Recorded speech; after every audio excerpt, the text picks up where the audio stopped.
Hello everyone, कैसे हो। आपका स्वागत है मेरे YouTube channel maths study with Jagdish में। हम पढ़ रहे हैं आज प्रश्नावली 1.3 का पहला सवाल हमारे पास है, सिद्ध कीजिए करनी 5 एक अपरिमेय संख्या है। इसके अलावा और भी सवाल है इस टाइप के जो हमको उदाहरण दे रखे हैं। करनी 2 एक अपरिमेय संख्या है, करनी 3 एक अपरिमेय संख्या है। तो इस प्रकार के जो सवाल होते हैं अपरिमेय सिद्ध करने वाले, ये परीक्षा के हिसाब से बहुत ही आईएमपी प्रश्न होते हैं। ये प्रश्न मोस्ट कॉमन क्वेश्चन है जो अक्सर परीक्षा में आते रहते हैं। ये जो सवाल है, दूसरी बात इसकी ये है कि ये समझने में बच्चों को कठिन लगते हैं, लेकिन मैं कहूँगा कि ये सवाल बहुत ही आसान सवाल है। अगर इसको हम ध्यान से समझेंगे, पढ़ेंगे तो हमको समझ में आएगा। हम करते हैं पहला सवाल।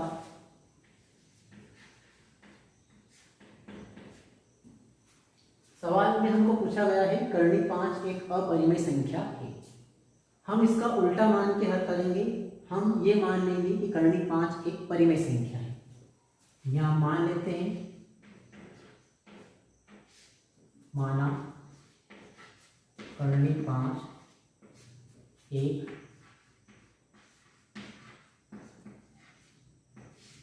परिमेय संख्या है। हमने इसका उल्टा मान लिया है, करनी 5 एक परिमेय संख्या है। तो हम इसको परिमेय रूप में लिख लेंगे। तो करनी 5 बराबर यहाँ पे हम लिख लेंगे P/Q, और जो हमारे पास Q है, Q not equal to 0, Q का मान 0 के बराबर नहीं है। ये हमारी बात होती है P/Q की, जो कि परिमेय रूप में होता है। Q का मान 0 नहीं होता है। लेकिन ये जो हमारी परिभाषा है ये अधूरी परिभाषा है। इसमें एक और महत्वपूर्ण कंडीशन ये होती है कि यदि हम P और Q का HCF ज्ञात करें, हाईएस्ट कॉमन फैक्टर, जो हम पहले पढ़ चुके हैं, अगर हम P और Q का HCF ज्ञात करें या फिर ये कहें कि P और Q का जो HCF है वो हमेशा होना चाहिए 1, Q का मान 0 नहीं होगा, तभी हम कहेंगे कि जो P/Q का रूप है ये हमारा परिमेय रूप है, यानी कि ये हमारी परिमेय संख्या है। तो इस सवाल को सिद्ध करने के लिए हमको यही कंडीशन समझना है कि HCF जो P और Q का अगर 1 मिलता है तो परिमेय संख्या है, अगर 1 नहीं मिलेगा तो फिर वो अपरिमेय संख्या हमारी बन जाएगी। अगर P और Q का HCF 1 है तो कहने का मतलब P और Q का जो कॉमन गुणनखंड है वो भी 1 ही है। यहाँ पर ये बात भी महत्वपूर्ण है। अगर HCF 1 है कहने का मतलब P और Q का जो कॉमन गुणनखंड है, उभयनिष्ठ गुणनखंड है, वो हमारे पास 1 ही प्राप्त हो रहा है। अगर इसके अलावा और कुछ गुणनखंड प्राप्त होता है तो हम कहेंगे ये परिमेय संख्या नहीं है, यानी कि हमारी अपरिमेय संख्या है। सीधी सी बात है। अब सवाल को इसको हम आगे और हल करते हैं। अब इसको हल करने के लिए हम दोनों पक्षों का वर्ग करते हैं। यहाँ पर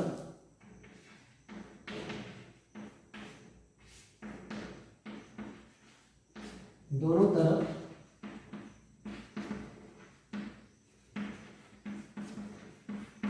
वर्ग करने पर, दोनों पक्षों का हम वर्ग करेंगे तो हमको प्राप्त हो जाएगा करनी 5, इसका हम कर देते हैं होल वर्ग। यहाँ पर हमारे पास चल रहा है P/Q, इसका भी हम कर देते हैं होल वर्ग। और इसको आगे सरल करेंगे तो करनी 5 का वर्ग हमको मिल जाएगा 5, बराबरी पर इसका अलग अलग वर्ग बांट देंगे तो ये बन जाएगा P का वर्ग/Q का वर्ग। इसको और हल करते हैं आगे। इसके बटे में कुछ नहीं, मतलब हम 1 ले लेते हैं और इसको हम करते हैं क्रॉस मल्टीप्लाई। तीन गुणा हम करेंगे तो गुणा करेंगे 5 का Q वर्ग में, ये हमको बनेगा 5Q वर्ग। इधर हमको प्राप्त होगा P वर्ग, क्योंकि 1 गुणित P वर्ग हमको मिलेगा P वर्ग। ये जो समीकरण प्राप्त हुआ है इसको हम समीकरण नंबर 1 नाम देंगे। थोड़ा सा इसको आगे और सरल करते हैं। यहाँ पर हमको Q वर्ग का मान मिल जाएगा P वर्ग/5। इसको हम दे देते हैं समीकरण 2। यहाँ हमको मिल चुके हैं समीकरण 1 और समीकरण 2। अब हम समीकरण 1 और 2 को ध्यान से देखते हैं और समझते हैं आगे। इसके बाद हम एक बात करते हैं प्रमेय की। हमको एक प्रमेय दिया गया है,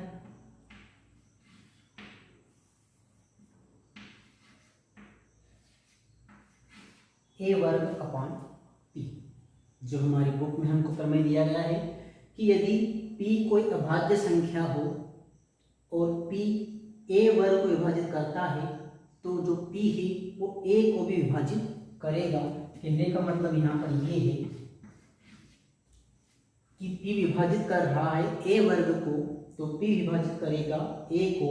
इसका मतलब हम समझ सकते हैं कि जो पी है वो गुणनखंड हुआ ए का।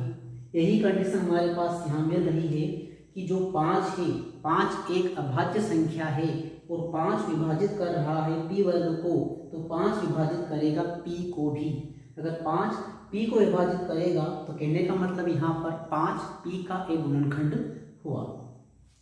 तो हम यहाँ पर लिखेंगे समीकरण 2 से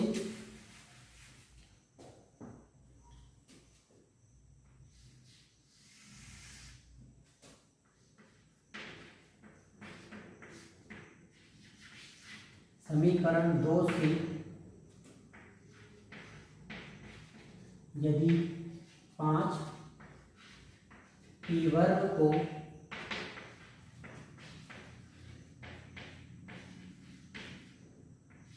विभाजित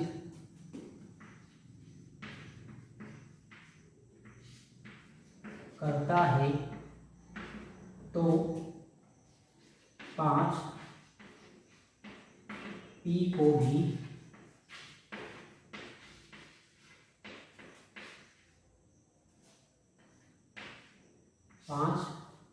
भी विभाजित करेगा। ये हमको जो प्रमेय हम जानते हैं कि यदि 5 विभाजित करता है पी वर्ग को तो 5 पी को भी विभाजित करेगा। कहने का मतलब जो 5 है वो पी का एक गुणनखंड होगा। अतः 5 पी का एक गुणनखंड होगा। ये बहुत ही आसान लाइन है जिसको हम यहाँ से देखकर लिख सकते हैं। मैं फिर से पढ़ता हूँ इस लाइन को। हमारे पास जो प्रमेय है पहले उसको हम एक बार और समझते हैं। प्रमेय हमारे पास जो दिया गया है ग्रुप में वो इस प्रकार से है कि यदि p कोई अभाज्य संख्या है, हमारे पास 5 अभाज्य संख्या है, विभाजित करता है a वर्ग को, वहाँ हमारे पास p वर्ग है। यदि विभाजित करता है a वर्ग को तो जो p है वो a को भी विभाजित करेगा। फिर से बोलता हूँ इस लाइन को, यदि p विभाजित करता है a वर्ग को तो p विभाजित करेगा a को। इसी आधार पर हमने लिखा है कि यदि 5 विभाजित करता है p वर्ग को तो 5 विभाजित करेगा p को, और यदि कोई संख्या किसी को विभाजित करती है तो वह उसका गुणनखंड भी होती है। तो हमने लिख दिया है समीकरण 2 से यदि 5 p वर्ग को विभाजित करता है तो 5 p को भी विभाजित करेगा। अतः 5 p का एक गुणनखंड होगा, या फिर हम कह सकते हैं कि 5 p का एक अभाज्य गुणनखंड होगा। अब हम यह मान लेते हैं,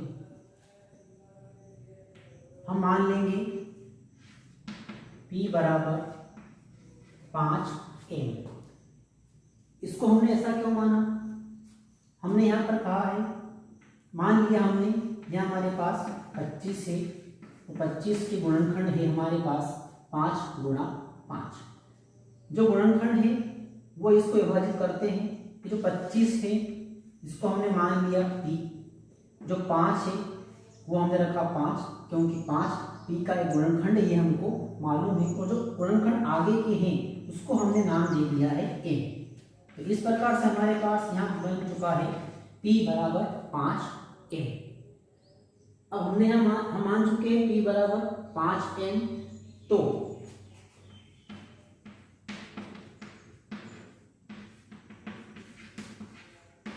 तो समीकरण 1 से,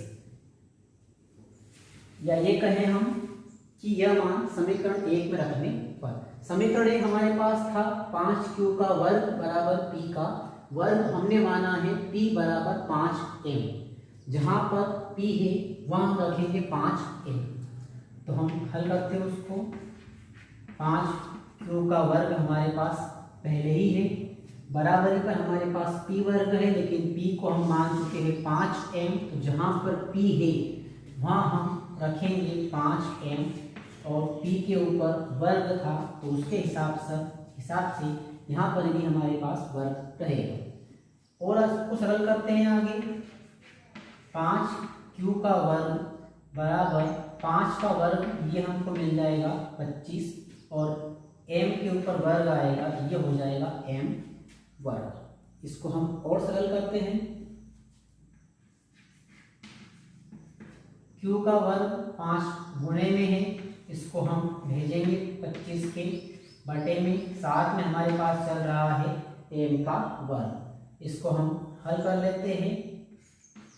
5 के टेबल से 25 कट जाएगा, हमारे पास बचेगा q वर्ग बराबर, यहाँ बचेगा 5m वर्ग। इसको और सरल करेंगे। q वर्ग बराबर 5 को हम भेजते हैं इसके बटे में, हमारे पास बचेगा यहाँ पर m वर्ग। अब यहाँ पर भी हमको यही कंडीशन प्राप्त हुई है। यहाँ पर 5 आया था p वर्ग के बटे में, यहाँ पर 5 आया है q वर्ग के बटे में, तो यहाँ पर भी हम यही लाइन लिख सकते हैं कि यदि 5 विभाजित करता है q वर्ग को, तो 5 विभाजित करेगा q को भी। इसका मतलब ये हुआ कि जो 5 है वो q का एक गुणनखंड होगा। इसको हम नाम दे देते हैं समीकरण 3। यहाँ सेम लाइन हमको लिखना है। यहाँ जो हमारे पास 5 है, 5 q वर्ग को विभाजित करता है, तो 5 q को भी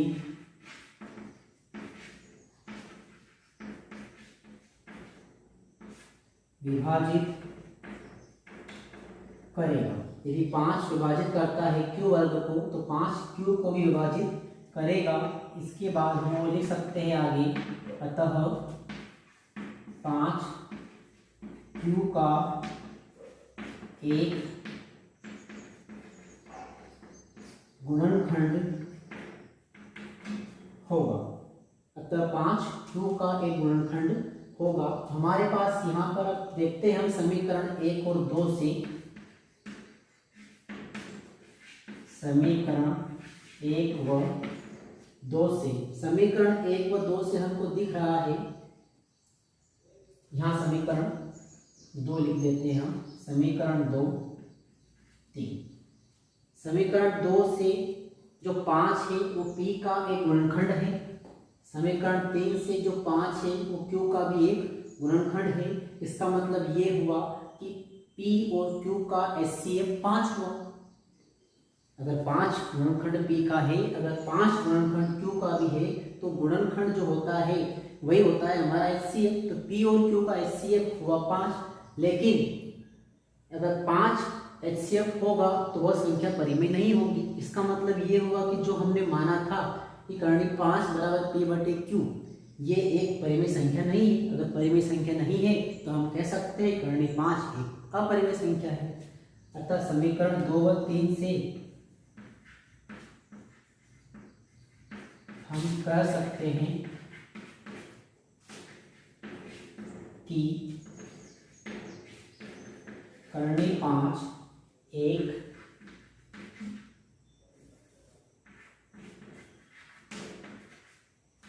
अपरिमेय संख्या है। ये हमारे सवाल का उत्तर हो जाएगा, जिसको हम सिद्ध कर चुके हैं। तो इस प्रकार आप करणी 2, करणी 3 के सवाल आराम से हल कर सकते हो। बहुत ही आसान सवाल था। ठीक है।